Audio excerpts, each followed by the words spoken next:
महेश्वरः गुरुदेव परब्रह्म तस्मै श्री गुरुवे नमः। भाइयों बहनों, परम पूज्य गुरुदेव द्वारा रचित ग्रंथ की कथा आप लोग सुन रहे हैं। प्रज्ञा पुराण के प्रथम अध्याय में जो आध्यात्मिक खंड है, उसमें देव ऋषि नारद जी से चर्चा श्री विष्णु भगवान कर रहे हैं और वो कह रहे हैं कि कथाएं तो बहुत सुनते हैं, लेकिन उन कथाओं को सुनकर जो प्रेरित हो जाते हैं, जो जागृत हो जाते हैं, कहीं वो भटक ना जाएं, उनको खोज भी लिया, उभार भी लिया, लेकिन सामर्थ्यवान बनाने के लिए हे देव ऋषि नारद, उन जागृत आत्माओं को गायत्री महाविद्या का ज्ञान और पान कराना होगा, क्योंकि ये आत्मा को बल प्रदान करता है। ये गायत्री महामंत्र,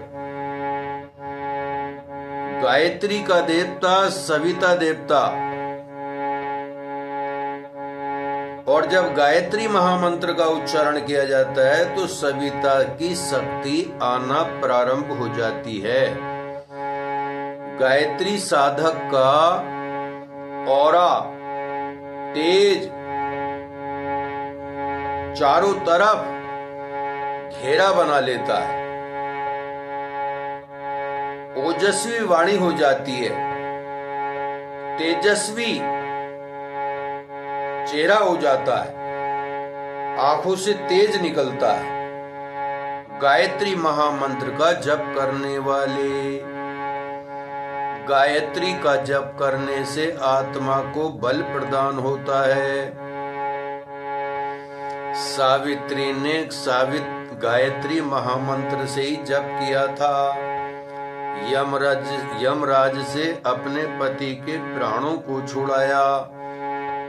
राम लक्ष्मण विपरीत परिस्थितियों में भी आत्मबल संपन्न थे, क्योंकि ब्रह्म ऋषि विश्वामित्र जी ने गायत्री महामंत्र से जप और तप कराया था। पंडित मदन मोहन मालवीय जी ने गायत्री महामंत्र महिलाओं को जपने के लिए जो है विचार दिए। पहले महिलाओं को अधिकार नहीं था। पंडित मदन मोहन मालवीय जी ने परम पूज्य गुरुदेव को गुरु दीक्षा दी और गायत्री महामंत्र का जप तप करने के लिए प्रेरित किया। तभी तो परम पूज्य गुरुदेव ने उस गायत्री महाविद्या के माध्यम से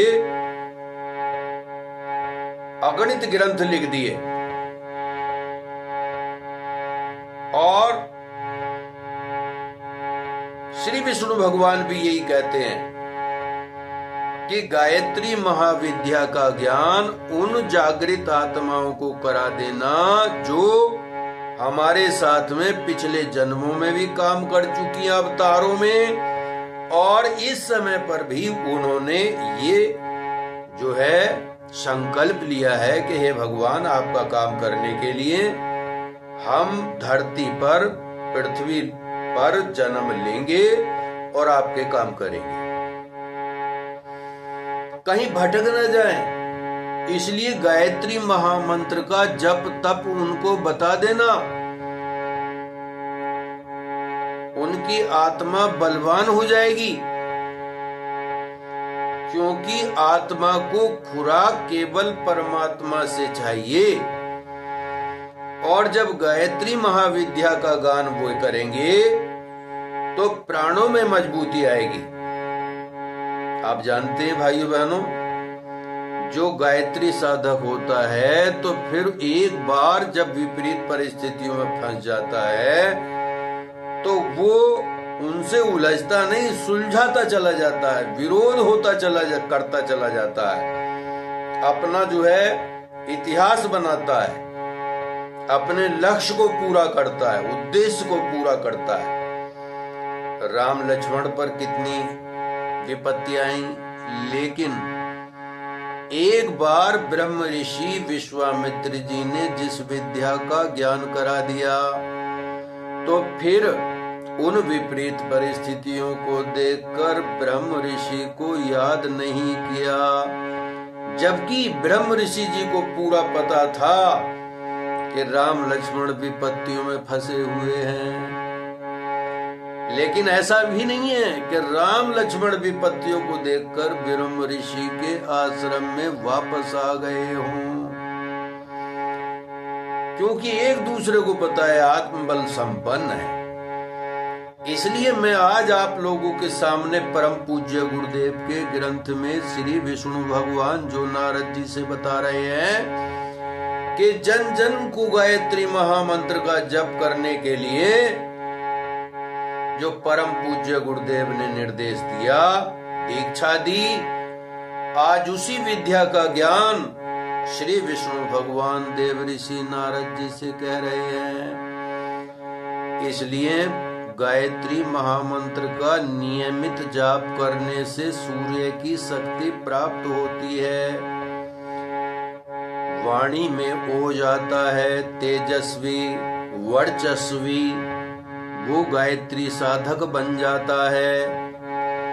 और हे देव ऋषि नारद, जो गायत्री साधक होंगे, जो नियमित जाप करेंगे, वही मेरा काम कर पाएंगे, क्योंकि वे आत्मा बल संपन्न हो जाएंगे, विचलित नहीं होंगे।